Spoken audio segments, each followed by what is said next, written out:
Face à l'objectif, nous accueillons aujourd'hui le sous-préfet de l'arrondissement de Sarreguemines. Bonjour. Bonjour. Alors, laissez-moi tout d'abord vous souhaiter une excellente bonne année 2025 de la part de l'ensemble de l'équipe de Mosaïque Cristal. Écoutez, merci. Et puis, à mon tour, je souhaite à l'ensemble de l'équipe qui, depuis 2 mois, m'accueille de manière très positive, une année 2005 vraiment qui remplisse tous ses projets.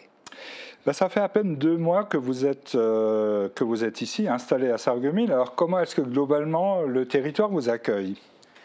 Je suis vraiment très très reconnaissant à l'ensemble des différentes parties du territoire, que ce soit la population, les élus, les industriels, les journalistes, les associations, les syndicats, enfin tout le monde m'a très bien accueilli et en ayant eu l'occasion d'en échanger avec mes prédécesseurs, je crois que c'est une tradition d'hospitalité de cet arrondissement de Sarreguemines et de Bitche et de l'ensemble de ses communes. Alors j'imagine que quand on est affecté à une région comme la nôtre, un peu excentrée quand même, proche de l'Allemagne, habité par des gens quand même très ruraux, avec leur personnalité, on peut quand même être quelque peu dépaysé.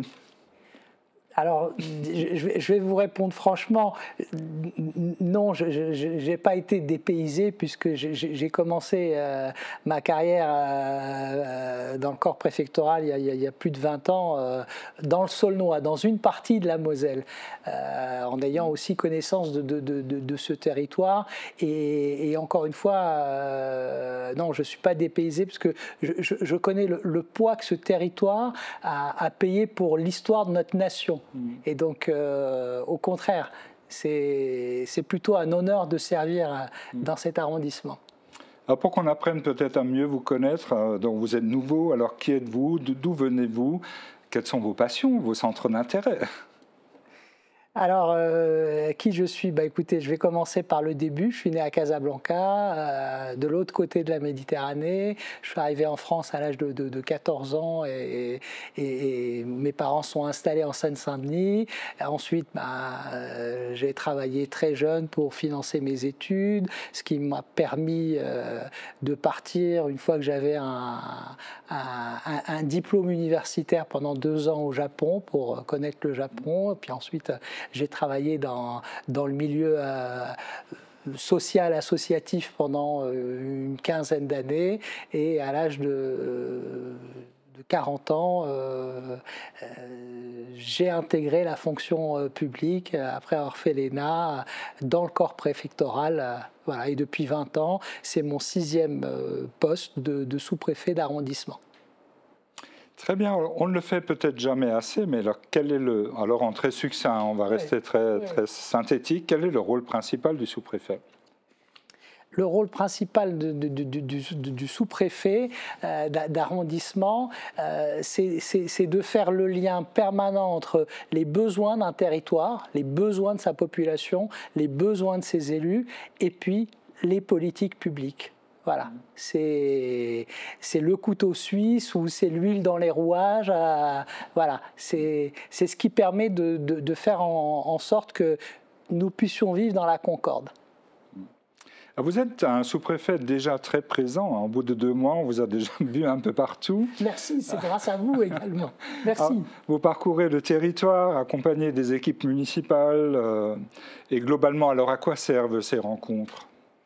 Écoutez, moi j'ai la certitude, et puis comme j'agis dans le cadre d'une politique publique, qu'une bonne politique publique, une bonne réponse aux besoins des citoyens des territoires, c'est d'être d'abord à leur écoute. Pour moi, les politiques publiques, elles se construisent par le bas.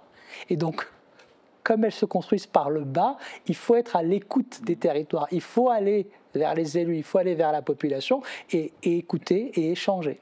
Et leur apporter des réponses quand même. Mais bien sûr, mais leur apporter les réponses, ça fait aussi partie de la présence sur le terrain. Absolument. Alors quelles sont selon vous les préoccupations majeures des communes et quelles aides et conseils est-ce que vous leur apportez ? Les préoccupations majeures qui ressortent de mes différentes visite sur le terrain, de liens et de réunions et d'échanges avec bien évidemment les élus et la population et les parties prenantes, les forces vives d'un territoire, c'est toujours des interrogations sur l'avenir. Qu'est-ce qui va nous arriver demain?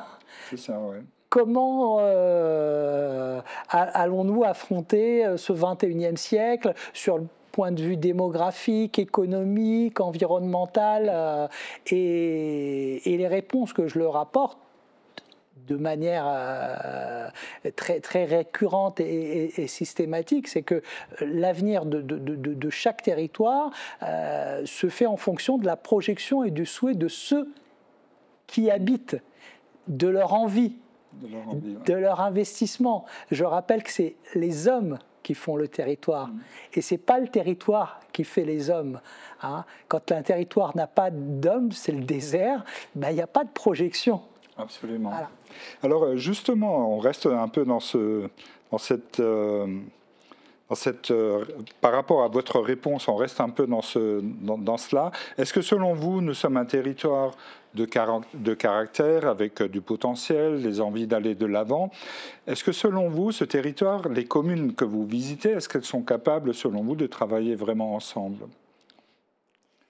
Alors, deux éléments de réponse. Le premier élément de réponse, c'est-à-dire comment je peux vous dire ma vision des potentialités de ce territoire, hein, de ces 83 communes qui forment l'arrondissement de Sarreguemines. Oui. Oui, le potentiel est très fort, aussi bien dans la ruralité que dans l'urbain.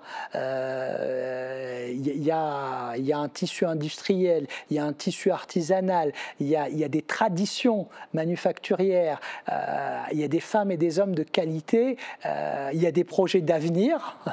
Donc oui, les potentialités de ce territoire sont réelles. Hein. On a un gisement de potentialité dans cet arrondissement. Voilà. Et ce n'est pas juste des mots, il y a des faits, une réalité concrète derrière. Ensuite, et vous avez raison, la meilleure façon d'optimiser, c'est-à-dire de rendre encore plus importantes ces potentialités, c'est l'unité. C'est l'unité, voilà. S'il n'y a pas d'unité, si elle est moindre, si elle est faible, alors on est frontalier de nos amis allemands, de nos amis alsaciens, de nos amis lorrains. Ben oui, il y a une concurrence des territoires, et pour cela, le vrai élément qui pèse et qui compte, c'est l'unité. Alors, quels sont les grands projets que vous avez sur la table ? Là, on vous sollicite pour un accompagnement. Alors, on sollicite sur les accompagnements. Alors, on va prendre un grand projet industriel sur le territoire qui est celui de l'Ossolis, voilà, sur lequel il y a un travail qui est fait avec l'ensemble des services de l'État et des collectivités, bien évidemment, que ce soit la ville de Sarreguemines, que ce soit l'intercommunalité La Casque, que ce soit la région, que ce soit le département. Donc voilà, il y a quand même un beau projet. Ensuite, il y a tous les projets de rénovation thermique, hein, de transition écologique, qui sont des éléments structurants. On sollicite aussi beaucoup l'État sur la transformation des écoles, des regroupements pédagogiques intercommunaux. Donc, toute la palette des politiques publiques et puis localement, dans la ruralité, tous les micro-projets qui intéressent les habitants. Alors chaque sous-préfet a un peu son dada. Moi j'en ai connu un. Il pensait que l'arrondissement de Sarreguemines devait devenir absolument une grande communauté des communes. Par exemple, il se battait vraiment pour cela. Alors vous, est-ce que vous avez aussi... je dirais un dada, un domaine que vous affectionnez particulièrement, et ce serait lequel?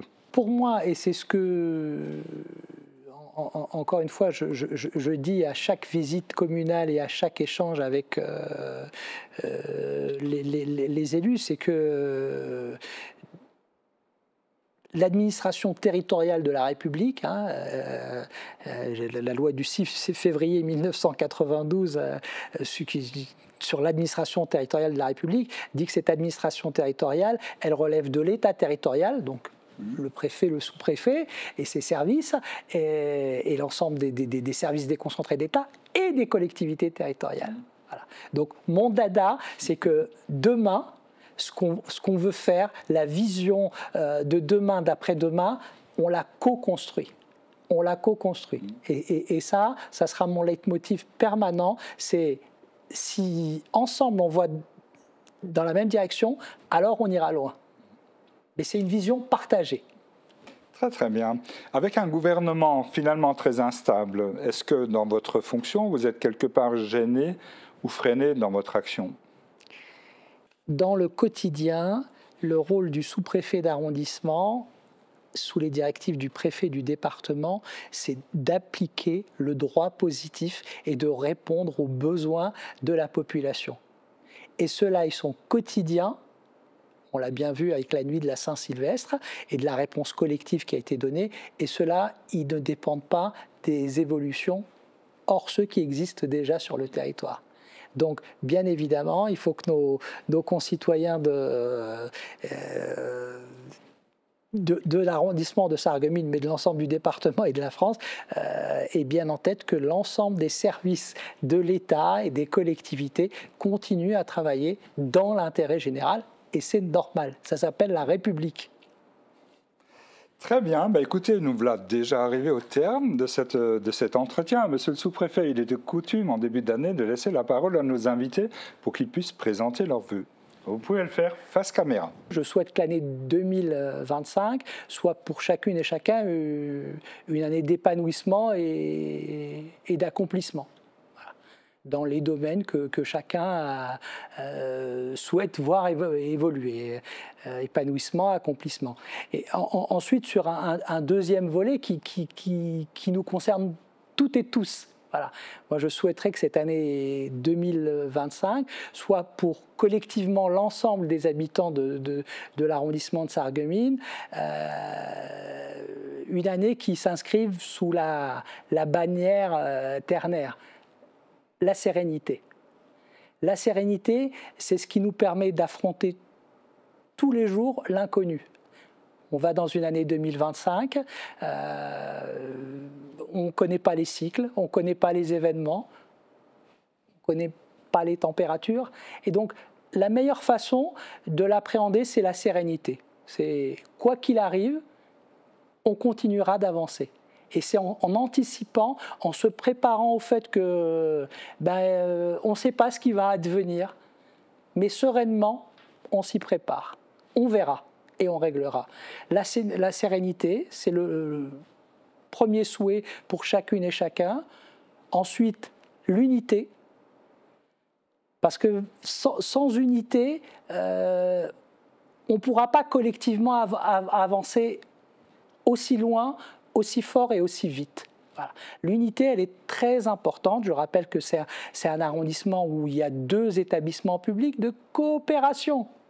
Coopération, c'est déjà un élément de l'unité, c'est ensemble. Et pour avancer, il faut qu'on soit ensemble. Sérénité, unité. Et puis le troisième, qui est aussi fondamental, hein, qui est à la base même de notre avancée commune, c'est la solidarité. La solidarité avec nos compatriotes qui sont en situation de handicap, de maladie, qui ont perdu un emploi, la solidarité avec celui qui a moins que nous, la solidarité avec ceux qui sont de l'autre côté de la frontière, la solidarité, c'est tous les jours penser que on n'est pas seul et que quand on donne, on s'enrichit. Voilà vraiment les 3 vœux que je souhaite que collectivement nous puissions accomplir sur l'année 2025, sérénité, unité et solidarité.